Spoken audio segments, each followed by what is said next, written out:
بسم اللہ الرحمن الرحیم۔ السلام علیکم۔ یہ واقعہ کویت میں پیش آیا ہے کہ بوڑھے میاں بیوی بے تحاشا روتے ہوئے چلے جا رہے تھے۔ رات تاریک تھی، تاریک اور سناٹے میں ان کی سسکیاں دور تک سنی جا رہی تھیں۔ ایسے میں چند آدمی ان کے سامنے آئے جن کے ہاتھوں میں لاٹھیاں تھیں۔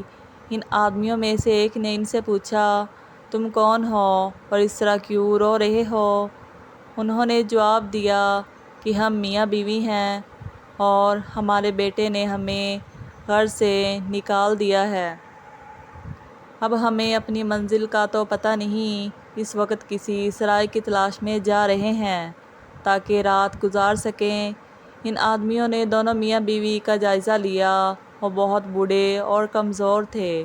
ان آدمیوں میں سے ایک نے، جو کہ سردار معلوم ہوتا تھا، دونوں بوڑھے میاں بیوی سے کہا کہ آپ ہمارے ساتھ آئیں، ہم آپ کو مہمان خانے میں ٹھہرائیں گے۔ دونوں ان کے ساتھ چل پڑے۔ مہمان خانہ زیادہ دور نہ تھا۔ ان کی رات اچھی گزری۔ انہیں ہر طرح کا آرام میسر آیا اور کھانا بھی دیا گیا۔ دوسرے دن انہیں عدالت میں پیش کیا گیا۔ دونوں بوڑھے میاں بیوی روتے ہوئے قاضی کے سامنے اپنا مسئلہ پیش کیا۔ قاضی نے ان کی بات سن کر اسی وقت ان کے بیٹے کو عدالت میں طلب کر لیا اور اس سے معاملے کے بارے میں پوچھا تو اس نے اقرار کیا کہ اس نے اپنے بوڑھے ماں باپ کو گھر سے نکالا ہے۔ قاضی نے فوراً پانی سے بھرا ہوا ایک گھڑا لانے کو کہا۔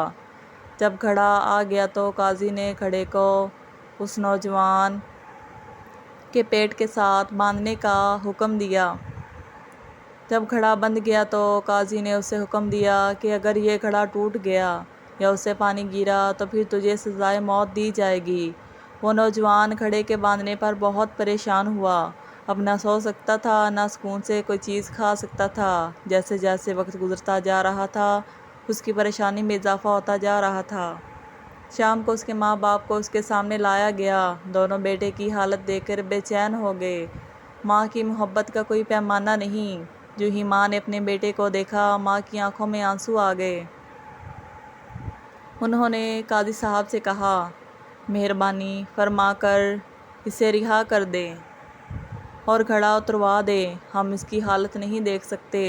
قاضی صاحب نے فوراً گھڑا اتروا دیا اور نوجوان سے مخاطب ہو کر کہا، تیری ماں نے تجھے 9 ماہ پیٹ میں رکھا اور کوئی شکایت نہیں کی، مگر تجھے گھڑے کو پیٹ پر باندھے ہوئے 9 گھنٹے بھی نہیں ہوئے کہ تیری کیا حالت ہو گئی۔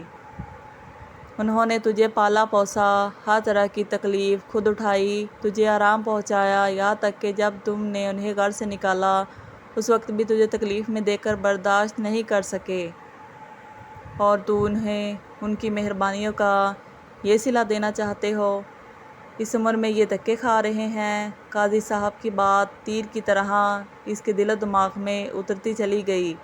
وہ فوراً اپنے ماں باپ کے قدموں میں گر گیا، ان سے معافی مانگی اور گھر لے گیا اور کبھی تکلیف نہ دینے کا وعدہ کیا۔